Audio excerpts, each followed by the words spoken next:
¿Tienen preguntas? Estela, me llamó la atención que el ciclo de las reencarnaciones excluye pues a las mujeres. ¿Es así? ¿Excluye? Excluye a las mujeres. Una mujer no puede vivir el ciclo de la reencarnación. No, sí. Pero tiene que ser hombre. No, para liberarse. Para liberarse al final. Pero es lo mismo. No, porque supuestamente yo tendría que morirme, nacer, qué sé yo, en la casta de los comerciantes, morirme, por último, nacer en la casta de los brahmines. Si nazco mujer, me muero y luego nazco como hombre brahmin y ahí sí tendría acceso al cielo, a liberarme, Bueno, al nirvana. no estoy de acuerdo. No, yo tampoco. Yo tampoco. Una vez más, las religiones excluyen a las mujeres. Exacto. Ese es el problema. La exclusión de las mujeres en todas las religiones. Y eso es absurdo, no lo podemos aceptar. No lo podemos aceptar. Y por eso el Tantra fue esas corrientes tan fuertes. Pero cuando los brahmines restauraron sus propias religiones, ellos no quisieron restaurar los derechos que la mujer había adquirido hacia el siglo X. Eso se perdió. Hoy en día, todas estas informaciones y los templos de yoginis se han vuelto súper interesantes para la mujer india. Por eso, cuando yo estoy allá y doy conferencias, vienen mujeres. Al principio solo venían hombres. Ya hay cantidades de cosas en internet, pero al puro principio no. Y la primera, me acuerdo, una de las primeras conferencias que di, que fue en Varanasi, en Benares, todos eran hombres.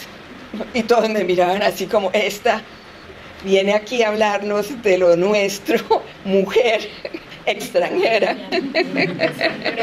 Sin embargo, pues poco a poco se ha ido avanzando. Y, bueno. Ahora, el budismo, También es contrario excluyente. al brahmanismo, incluye en cierta medida a la mujer, le da No. cierta libertad o no. No. El Buda, en los textos originales que eran en sánscrito, precisamente este señor con el que traduje, él es un experto en budismo. Y porque él se ha leído todos los textos originales del budismo en sánscrito, ni siquiera en pali, que eso vino después. Y él lo que me decía es, no, el Buda estaba muy consciente de su casta de rey, no era brahmin, pero de rey, y las mujeres, no. También era considerado que tenías que nacer hombre para ir al nirvana. Entonces, Después se fue totalmente abriendo. en desacuerdo con toda esa teoría. Dime. Estela, tú hablaste de Nepal, pero no hablaste del Tíbet. Estos son budistas, ¿verdad? El Tíbet, con las montañas, siempre han llamado la atención a los grandes pensadores. Y en el Tíbet ya habían las religiones, una que se llama Bon, los Bon estaban ahí y tenían todo un esoterismo muy especial. Y cuando llegó el budismo eso se mezcló. Y el Tantra no se sabe muy bien si el Tantra budista fue lo que influenció el Tantra en la India o viceversa. Un poquito distinto y yo no lo conozco tan bien. Otra cosa, tú me estabas hablando de que a través del latín traducías... No, él trató de enseñarme a través del latín el sánscrito. Tanto el latín como el sánscrito son lenguas indoeuropeas, están relacionadas. El latín viene del sánscrito. Quizás ambos proceden de otra lengua más antigua, no sé. El latín viene del sánscrito, así directamente. Pues con muchos, pero viene de ahí. Y viene, el griego viene de ahí también, por eso son las indoeuropeas. Y el alemán incluso. Sí. Pero son lenguas muertas. Sí. Pero nadie habla sánscrito. Uno lo lee, pero no lo habla. Nadie lo conversa. Pero digo, hay lenguas vivas en la India, como el hindi, yo no sé si el gujarati, yo qué sé otro, que proceden del sánscrito. Todas, pues gran mayoría. Hay unas que son en el sur que no son del sánscrito, sí. Que son locales. Pero esas lenguas que no proceden del sánscrito del sur de la India, ¿existían ahí antes de que llegara el sánscrito? ¿Son más antiguas? No hay un solo origen. Fíjate que ahora los chinos encontraron que había un antiquísimo ser humano en la China, como los animales, como las plantas que nacieron aquí o allá. Yo soy del sur de España y en Andalucía, como tú sabes, hay muchos gitanos. Y los gitanos conservan todavía, no exactamente la lengua que trajeron, porque ya está muy mezclada con el castellano, pero sí tiene muchas palabras. Como durante mucho tiempo no se supo de dónde procedían, creían que de Egipto, por eso es egiptano, egipcio en inglés, de Egypt, pero se llegó a saber que venían de la India, no porque ellos trajeran tradiciones de la India ni nada de eso, sino que eran por el idioma. Pero sí por las tradiciones. Cuando tú vas al Rajasthan, que vienen supuestamente de ahí, ves esos bailes, ves los vestidos, ves todo esto, ves a los gitanos. ¿Alguna otra pregunta?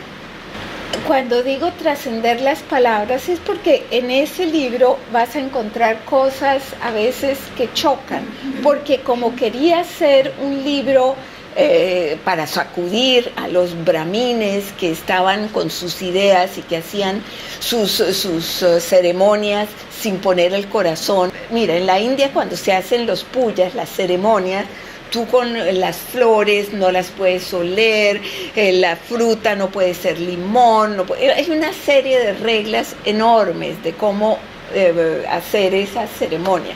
Entonces acá usaban imágenes que iban a disgustar a los tradicionales. Ellos querían eso.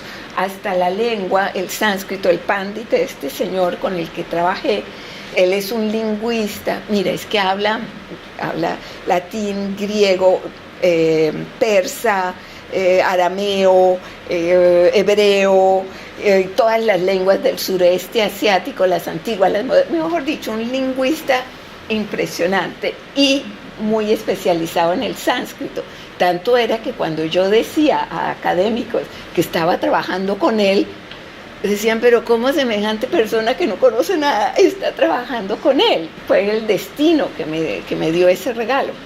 Pero este señor es un purista y habla el sánscrito divino, él escribe poemas en sánscrito y se molestaba y me decía, no, es que esto es un sánscrito pero de pacotilla, esto está mal escrito. Pero ellos, como querían abarcar a gente sencilla, entonces escribían también de una manera distinta a las reglas. El sánscrito es lleno de reglas y de cosas y de casos y que tiene que coordinar esto con lo otro. Ellos rompían las leyes también en eso. Entonces, ¿quiere decir que este libro es revolucionario? Completamente. Sí. De todas las traducciones de estas palabras, de todo ese conocimiento, ¿qué conclusión llegas para decirle, bueno, por medio de estos pasos vamos a aplicar a esta guía que queremos? Pero no hay pasos. Este libro no hay pasos. Es simplemente que tú lo leas y lo interiorices como cuando... ¿Cómo? ¿Qué género? Este libro y todos los libros sagrados de la India primero fueron tradición oral. Entonces, para aprenderlos de memoria son poemas, porque uno se aprende más fácilmente un poema. Entonces eran poemas de sabiduría que se chanting, ¿no? Naná, naná, naná, naná, así. Y se pusieron por escrito mucho más tarde, pero se crearon mucho antes. Entonces es un libro poético. Es un libro poético, pero es un libro en diálogo, como decía. Entonces ella pregunta, la diosa pregunta, la Devi pregunta, y Bhairava, ese dios, contesta. Bhairava es un dios muy asociado con lo tántrico, es una forma, ¿ustedes han oído hablar de Shiva? Sí. Shiva es poderoso, es un dios salvaje, está vestido con una cosa de tigre, tiene un tridente, es un dios fuerte. Bhairava es más fuerte todavía, es una forma de Shiva todavía más poderosa y aterradora, porque lo que Bhairava quiere mostrar todo el tiempo es que no hay bueno y malo, que las cosas dependen del momento y que forman parte de lo mismo. Entonces eso es el tantra, que no hay dualidad. El tantra busca la no dualidad, lo blanco y lo negro.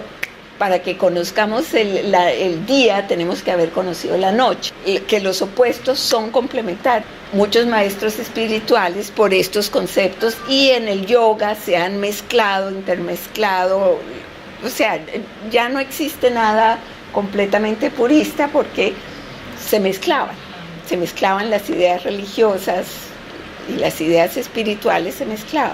Porque en el hinduismo hay dioses representados por animales, elefantes, monos. Precisamente eso es muy importante tu pregunta, y sobre todo en esto que es la sabiduría de las yoginis se representan a menudo con cabeza de animal.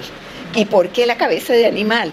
Porque a veces tenemos que quitar nuestra cabeza pensante, que estamos tan orgullosos de todo lo que pensamos y de nuestra lógica, que tenemos que, si imponemos la intuición de un animal, tal vez es lo que necesitamos.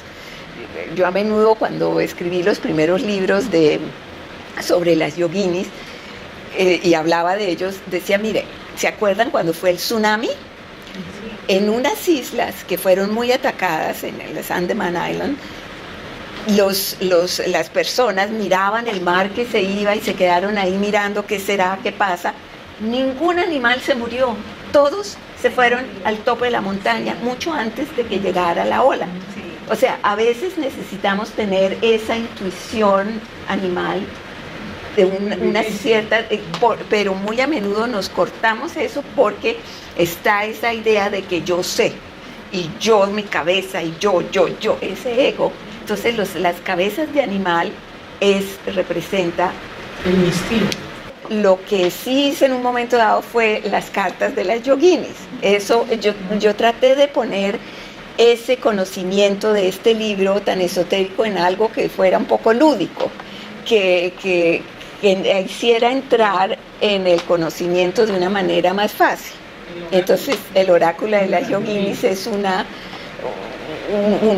ayuda para entrar en ese tema. Y ese sí está en Amazon, ¿verdad? El oráculo de las yoginis sí está en Amazon, pero sí, tienen que mirar también los distintos distribuidores porque hay toda clase de precios también. Pues sí. En todo caso, ha sido un placer, espero que hayan disfrutado, que hayan visto la parte también que el yoga y el tantra no son hinduismo, sino que son corrientes espirituales, que uno puede ser católico y practicar yoga.